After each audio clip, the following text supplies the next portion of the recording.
ഗണപതിയെ എങ്ങനെ പൂജിക്കാം? രാജ്യം മുഴുവൻ ഗണേശ ചതുർത്ഥി ആഘോഷങ്ങളുടെ തിരക്കിലാണ്.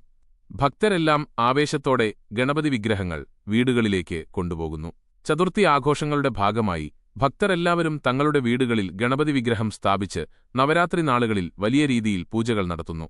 പലതരം പലഹാരങ്ങളുണ്ടാക്കി ആ ഭോജ്യ ഗണപതിക്ക് നിവേദ്യമായി സമർപ്പിക്കുന്നു. ആഘോഷങ്ങളുടെ ഭാഗമായി വീടുകളിൽ പ്രതിഷ്ഠിക്കാൻ പല നിറങ്ങളിലുള്ളതും വ്യത്യസ്ത ഭാവങ്ങളിലുമുള്ള ഗണപതി വിഗ്രഹങ്ങൾ വിപണിയിൽ ലഭ്യമാണ്. എന്നാൽ ഗണപതി വിഗ്രഹത്തിൽ തുമ്പിക്കൈ ഏത് ദിശയിലായിരിക്കണം എന്നത് വളരെ പ്രധാനപ്പെട്ട കാര്യമാണെന്ന് ആത്മീയ വിദഗ്ധരും പണ്ഡിതരും പറയുന്നു. ആ വിവരങ്ങൾ എന്തൊക്കെയാണെന്ന് ഇവിടെ അറിയാം. ഗണേശ ചതുർത്ഥിയോടനുബന്ധിച്ച് തെരുവുകളിലും ഇടവഴികളിലും വലിയ പന്തലുകൾ സ്ഥാപിച്ച് ഗണപതിയെ പ്രതിഷ്ഠിക്കുന്നു. അതുപോലെ ധാരാളം ആളുകൾ തങ്ങളുടെ വീടുകളിലും വിനായക വിഗ്രഹങ്ങൾ കൊണ്ടുവന്ന് പൂജകൾ നടത്താറുണ്ട്. എന്നാൽ വിനായക വിഗ്രഹം എങ്ങനെയായിരിക്കണമെന്നതിൽ ആരും വലിയ ശ്രദ്ധ നൽകാറില്ല. എന്നാൽ ഗണേശന്റെ രൂപം, ഭാവം, നിറം, അതുപോലെ ദിശ തുടങ്ങിയ കാര്യങ്ങൾ പൂജയിൽ വളരെയധികം പ്രാധാന്യമർഹിക്കുന്നുണ്ടെന്ന് വിദഗ്ധർ പറയുന്നു. വീട്ടിൽ പ്രതിഷ്ഠിക്കാൻ ഇടതുവശത്തേക്ക് തിരിഞ്ഞ തുമ്പിക്കൈയുള്ള ഗണേശ വിഗ്രഹമാണ് ശുഭകരമെന്ന് പണ്ഡിതർ പറയുന്നു. ഇടതുവശത്തേക്ക് തുമ്പിക്കൈയുള്ള വിനായകൻ ഭക്തരുടെ ആഗ്രഹങ്ങൾ സാധിച്ചുകൊടുക്കുമെന്നാണ് വിശ്വാസം.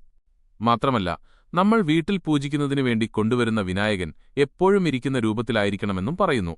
അതുപോലെ അദ്ദേഹത്തിന്റെ തുമ്പിക്കൈ ഇടതുവശത്തേക്ക് വളഞ്ഞിരിക്കുന്നത് പവിത്രതയുടെ സൂചനയാണെന്നും പറയുന്നു. ഇത്തരത്തിലുള്ള വിഗ്രഹം വളരെ ശുഭകരമായി കണക്കാക്കപ്പെടുന്നുവെന്നും വിദഗ്ധർ പറയുന്നു.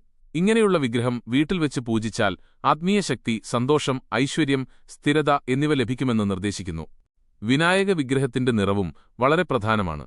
ചുവപ്പ്, സിന്ദൂര നിറങ്ങളിലുള്ള വിഗ്രഹങ്ങൾ ശക്തിയുടെയും ഉത്സാഹത്തിന്റെയും പ്രതീകമായി കണക്കാക്കപ്പെടുന്നു.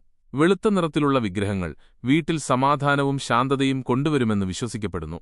അതുകൊണ്ട് പൂജയ്ക്കെടുക്കുന്ന വിഗ്രഹത്തിന്റെ നിറവും ശ്രദ്ധയോടെ തിരഞ്ഞെടുക്കണം.